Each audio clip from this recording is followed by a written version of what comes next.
আসসালামু আলাইকুম। ঈদ ছাড়া আমাদের সেমাই তো খাওয়াই হয় না। তারপরে ওরকম ধুমধাম করে রাজকীয়ভাবে রান্না করে তো খাওয়াই হয় না। তেমনি বলবো যে ঈদে সেমাই রান্না করলে যেরকম স্বাদটা আসে অন্য সময় ওইরকম পাওয়া যায় না। তো আজকে আমি যে সেমাইটা রান্না করব এই সেমাইটা হচ্ছে দুধ থেকে ঘি উঠিয়ে একটা ভিন্ন রকম সেমাই রান্না। আশা করি আপনাদের খুবই পছন্দ হবে। লাচ্চা সেমাই আসার আগে আমরা কিন্তু এই সেমাইটাই চিনতাম, যতদিন লাচ্চা সেমাই আমাদের মাঝে না আসছিল। আমি এই দুধটা একটুখানি গরম করে নিয়েছি, আর ভিডিওর লেন্থ অনেক বড় হওয়ার কারণে এটা স্কিপ করেছি, তাই গরম করাটা আপনাদেরকে দেখাইনি। আর অবশ্যই দুধটা কিন্তু ফ্রিজে রাখতে হবে, কারণ ফ্রিজে 1 সপ্তাহ রাখার পরই এরকম তেলটা ছাড়ে। কারো গাভীর দুধটা এরকম হয় কিনা জানি না, তবে আমাদের গাভীর দুধটা ফ্রিজে রাখার পর বের করলে উপর থেকে ঘিটা ছেড়ে দেয়। তো এখন আমি এখান থেকে একটুখানি উপরের ওই তেলটা কড়াইয়ে দিয়ে দিলাম। দেখুন এখানে যে দুধ দিয়েছি তা বাদামের নিচে দেখাই যাচ্ছে। আর এখানে আমি কিছু কাজু বাদাম আর কাঠবাদাম অ্যাড করেছি। বাদামটা কিন্তু বেশিক্ষণ ভাজা যাবে না, শুধু একটু গরম হলে উঠিয়ে নিতে হবে। আর আপনারা দেখতেই পাচ্ছেন যে এখানে তেলটা কিন্তু ছেড়ে দিয়েছে। দেখুন আমি কতটুকু দিয়েছি, তারপরেও বেশ কিছুটা তেল হয়ে গিয়েছে।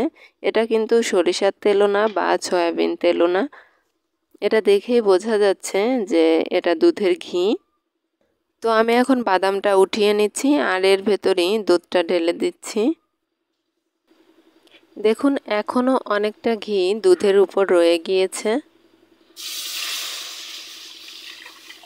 আপনারা সেমাইয়ের কালারটা যদি গাঢ় করতে চান তাহলে এই ঘিয়ের ভেতরেই আগে সেমাইটা একটুখানি ভেজে নেবেন, তারপর দুধটা দিবেন। এখন আমি বলক আসা পর্যন্ত ওয়েট করব। তার আগে দিয়ে দিচ্ছি সামান্য একটু লবণ, আর দিচ্ছি 3টা এলাচ। এই এলাচটা দিলে সেমাইয়ের সুন্দর একটা ফ্লেভার আসে। এলাচের মুখটা সামান্য একটু খুলে দিয়েছি। যারা হচ্ছে ব্যাচেলার ভাইরা অনেকেই আছেন যে সেমাইটা রান্না করতে পারেন না, তো আমি যে প্রসেসে রান্না করছি এটা ব্যাচেলার ভাইদের অনেক উপকারে আসবে। ভিডিওটা স্কিপ করলে চলবে না, সম্পূর্ণ ভিডিওই দেখতে হবে। দেখুন আমার দুধটায় বলক এসে গিয়েছে। এখন এই পর্যায়ে আমি দিয়ে দিচ্ছি হাফ কাপের একটু বেশি চিনি, কারণ আমার দুধটা এখানে 700 গ্রাম ছিল। তো এই জন্য আমি এখানে হাফ কাপের একটু বেশি চিনি ব্যবহার করেছি। আপনারা একটু চেখে নিয়ে পরে অ্যাড করতে পারবেন। যারা হচ্ছে মিষ্টি যেরকম খান চিনির ভাগটা ঠিক সেইভাবেই দিবেন। এরপর এরকম যখন বলকটা এসে যাবে তখন এর ভেতর থেকে আমি এলাচটা তুলে দিব। যারা হচ্ছে গরম মশলার ফ্লেভারটা একটু বেশি পছন্দ করেন তারা এখানে দারুচিনি বা লবঙ্গ ব্যবহার করতে পারেন। এলাচটা ফেলে দিয়ে দিচ্ছি 1 কাপের মতো সেমাই। এই সেমাইটা আমি আগে থেকেই একটু গুঁড়া করে নিয়েছি।